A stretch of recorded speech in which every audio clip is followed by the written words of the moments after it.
Do we need a strategic petroleum reserve when we are the number one producer of oil in the world? Absolutely.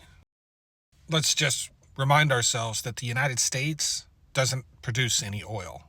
Companies do, right? And those companies own that oil until they sell it. Okay?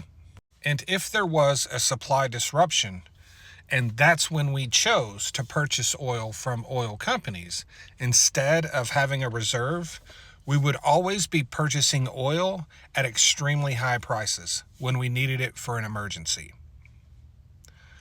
By not having a strategic petroleum reserve, we have zero ability to buy low, sell high, right?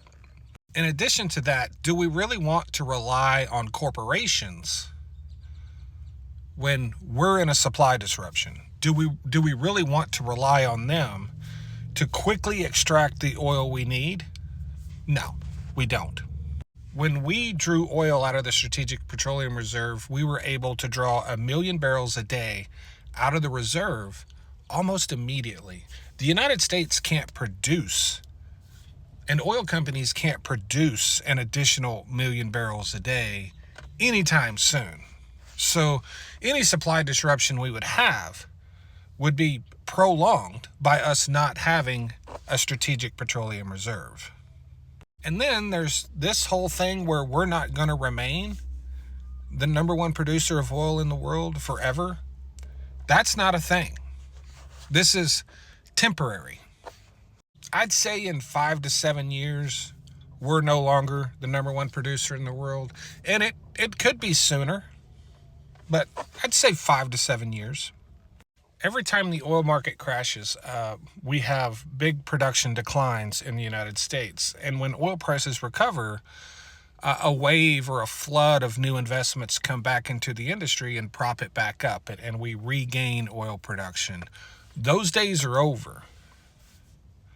Those investment dollars are not going to flood back into the industry like they have in the past. Some will, but not like they have historically. And when you have nation states around the world that are dependent and reliant on the sale of oil, they're always going to keep their oil production propped up. Our oil here is produced by businesses. And there's going to come a time when it's not a great business. Now, I do believe we will remain the number one natural gas producer and exporter in the world. I believe we will hold that for a long time. But our oil production is already in decline. 3 months of a Trump presidency, and we're already losing oil production. It happens very quick when it happens. So to answer your question, there's many reasons why we absolutely need a strategic petroleum reserve, regardless of how much oil we produce. Yes. Thanks.